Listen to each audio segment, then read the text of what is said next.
Just a minute.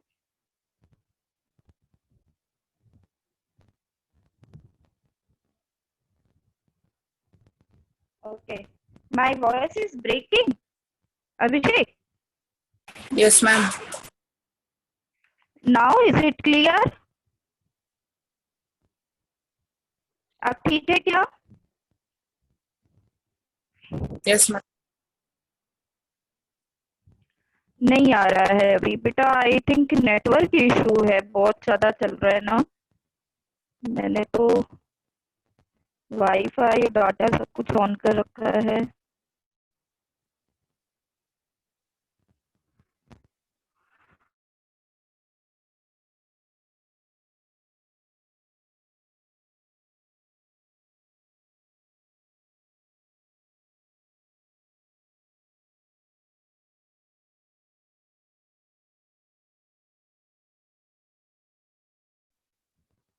Abhishek, Yes, ma'am. पढ़ो बेटा। जो शब्दांश किसी शब्द के अंत में जुड़कर उसके अर्थ में परिवर्तन ला देते हैं उसे प्रत्यय कहते हैं। मनुष्य प्लस तब, मनुष्य तब, मनुष्य तब। शिशु प्लस ता, शिशु, शिशुता। यह तत्व और त प्रत्यय है। प्रत्यय दो प्रकार के होते हैं, कृत्य प्रत्यय और तद्धित प्रत्यय। कृत्य प्रत्यय हिंदी के कृत्य हिंदी के कृत प्रत्यय धातुओं के अंत में जुड़कर संज्ञा विशेषण तथा अव्ययों का निर्माण करते हैं। जैसे झगड़ा प्लस आलू, झगड़ालू। हंस प्लस ई, हंसी।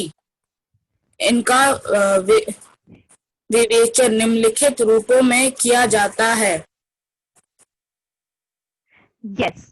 आप लोग अभी तक 8th क्लास तक आप लोगों ने आई थिंक इतना ज्यादा फोकस नहीं किया होगा कि कृत प्रत्यय, लेकिन है तो 7th और 8th में भी है कृत प्रत्यय और तद्धित प्रत्यय। लेकिन अब आपको फोकस करना है इसके प्रकारों पर, ठीक है। तो सबसे पहले तो आपको समझ में आ गया होगा कि प्रत्यय किसे कहते हैं। जो भूल गए होंगे बच्चे, जो शब्दांश किसी शब्द के अंत में जुड़कर उसके अर्थ में परिवर्तन ला देता है, ठीक है, उसे प्रत्यय कहते हैं। जैसे मनुष्य, मनुष्य एक आदमी को ही हम कहते हैं, एक प्राणी को कहते हैं, त्वा लगा दिए तो उसमें परिवर्तन हो गया, मनुष्यत्व। मतलब वो मनुष्यत्व के जैसा व्यवहार करता है। अगर हम कोई वाक्य बनाते हैं, शिशु, शिशु एक हम छोटे बच्चे को कहते हैं शिशुता, तो ये भाववाचक हो गया है। तो यहाँ पे त्व और ता क्या है, प्रत्यय है।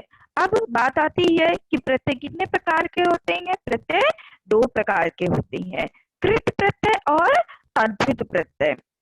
तो कृत प्रत्यय is called in English primary suffix. तो कृत प्रत्यय कौन से होते हैं? हिंदी के कृत प्रत्यय, कृत प्रत्यय धातुओं के अंत में जुड़कर, धातु, धातु समझते हैं ना सुष्मिता, धातु समझते हो सुष्मिता? आपसे पूछ रही हूँ बच्चे।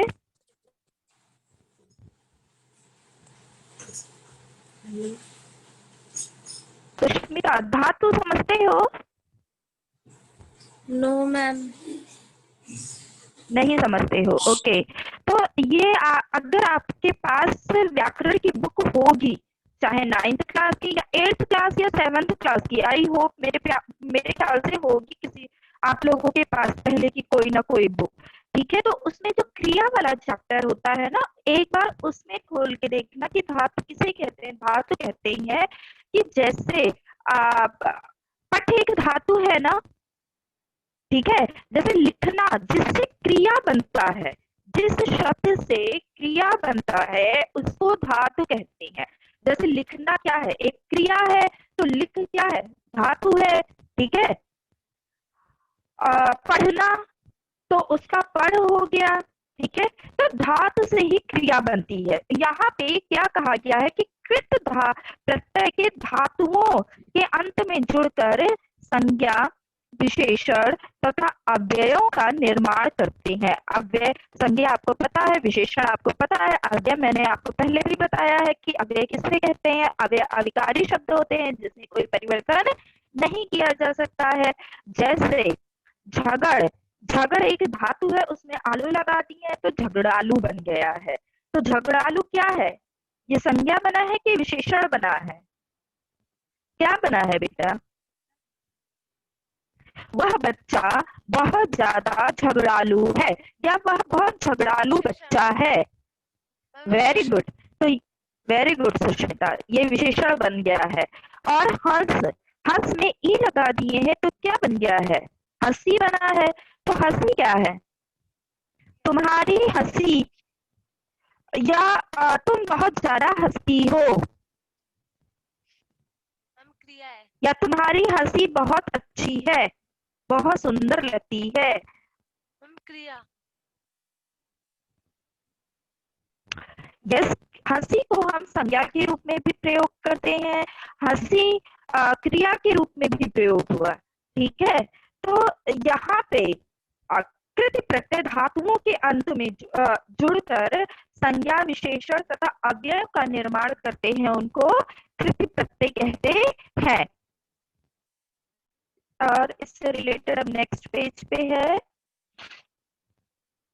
ओके, अब कृत प्रत्यय के अंदर भी प्रकार होते हैं। तो कृत प्रत्यय के अंदर पहला अर्थ एवं प्रयोग की दृष्टि से, अर्थ एवं प्रयोग की दृष्टि से कृत प्रत्यय का पहला प्रकार है। अर्थ एवं प्रयोग की दृष्टि से इन्हें निम्नलिखित भागों में विभाजित कर सकते हैं। कृतवाचक, अब यहाँ पे कृतवाचक है जिस प्रत्यय से बने शब्द से कर्ता का बोध हो, वह कृत प्रत्यय कृतवाचक प्रत्यय कहलाता है। जैसे यहाँ पे आलू, अब हमने अभी यहाँ पे पढ़ा था, झगड़ में हमने लगाया था झगड़ालू। तो झगड़ालू जो है वो विशेषण के रूप में भी प्रयोग कर सकते हैं और संज्ञा के रूप में भी। दया से, उसमें लगा दिए तो दया से दयालु। तो जिस प्रत्यय से बने शब्द से कर्ता का बोध हो, तो दयालु व्यक्ति, तो दयालु संज्ञा है। झगड़ालू व्यक्ति अच्छे नहीं होते, तो यहाँ पे झगड़ालू जो है वो संज्ञा के रूप में प्रयुक्त हुआ है। ओके, आक, अगर आक प्रत्यय है, एग्जाम में इस तरीके से दिया जाएगा, आक प्रत्यय है तो इससे शब्द बनाइए। अगर आपका शब्द अनर्थक होगा, मतलब उसका अर्थ नहीं होगा, तो उसके मार्क्स काट लिए जाए, उसको क्रॉस कर दिया जाएगा। ठीक है, तो तैर में हमने लगाया, तैर में लगाया, तैर धातु में लगाया तो क्या बन गया है? तैराक। चाल में लगाया तो क्या बन गया है?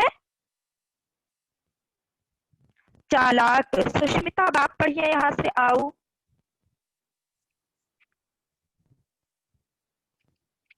आऊ, कमा से कमाऊ, बिक से बिकाऊ, एरा, लुट से लुटेरा, सांप से सपेरा, आका, लड़ से लड़ाका, उड़ से उड़ाका। ठीक है, तो ये कृतवाचक प्रत्यय हैं। अब इसके और भी हैं। अब कर्मवाचक आ गए हैं। कृतवाचक प्रत्यय का दूसरा जो प्रकार है वो कर्मवाचक है। फिर इसी तरीके से और आगे